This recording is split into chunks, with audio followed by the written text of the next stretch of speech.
সরকার 10টি প্রধান অগ্রাধিকার বিবেচনায় রেখে বাজেট প্রস্তাব দাঁড় করিয়েছে। এই 10টি প্রস্তাবগুলো আমি পড়ে শোনাচ্ছি মাননীয় স্পিকার। 1, সবার জন্য উন্নয়ন।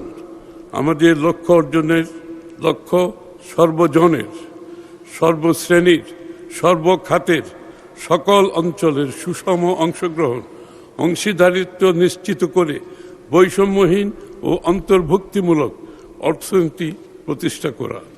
2, সবার জন্য মানসম্পন্ন শিক্ষা ও স্বাস্থ্যসেবা সকল নাগরিকের মৌলিক অধিকার হিসেবে বাস্তবমুখী, দক্ষতা নির্ভর, মূল্যবোধ ভিত্তিক শিক্ষা ব্যবস্থা বাস্তবায়নের মাধ্যমে তরুণ প্রজন্মকে যোগ্য মানব সম্পদে পরিণত করা।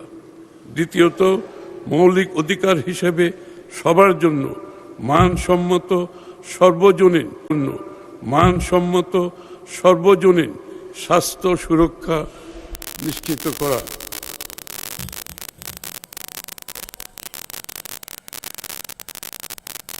5, বিনিয়ন্ত্রণকরণ, ডিরেগুলেশন। 5-এর পরে বিনিয়ন্ত্রণের পরে 6 হচ্ছে আর্থিক খাতের স্থিতিশীলতা। ব্যাংক ও আর্থিক খাতের শৃঙ্খলা, স্বচ্ছতা, জবাবদিহিতা প্রতিষ্ঠা করে আমানতকারীদের আস্থা ও দায়বদ্ধতা ফিরিয়ে আনা। পুঁজিবাজার সংস্কারের মাধ্যমে বিনিয়োগ উৎসাহ প্রদান। 7, জ্বালানি নিরাপত্তা। উৎপাদনশীল কর্মকাণ্ডের ধারাবাহিকতা নিশ্চিত করতে বিদ্যুৎ ও জ্বালানি নিরবিচ্ছিন্ন সরবরাহ নিশ্চিতের পাশাপাশি সাশ্রয়ী, নির্ভরযোগ্য, পরিবেশ বান্ধব বিদ্যুৎ জ্বালানি ব্যবস্থা গড়ে তুলতে আত্মনির্ভরশীল জ্বালানি নিরাপত্তা গড়ে তোলা। 8, তথ্য ও যোগাযোগ প্রযুক্তির বিকাশ।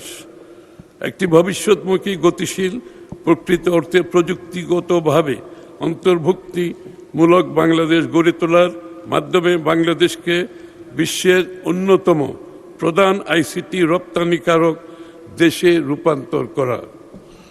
9, প্রাণ প্রকৃতি, পরিবেশ ও পানি সম্পদ ব্যবস্থাপনা। জলবায়ু পরিবর্তনের অভিঘাত থেকে দেশকে রক্ষা করা ও জীবন বৈচিত্র্য সুরক্ষার জনগণের অংশগ্রহণে বনায়নকে একটি সবুজ বিপ্লবে রূপান্তর, উন্নয়ন কর্মকাণ্ডে পরিবেশগত বিবেচনার পাশাপাশি নদী সমূহের নব্যতা ফিরিয়ে আনা এবং খাল খনন কর্মসূচি পুনরায় শুরু করার মাধ্যমে একটি টেকসই, সবুজ ও পরিবেশ সহনশীল বাসযোগ্য ভবিষ্যৎ গড়ে তোলা। 10, স্বচ্ছ, দক্ষ, জবাবদিহিমূলক প্রতিষ্ঠান ও প্রশাসনিক ব্যবস্থা।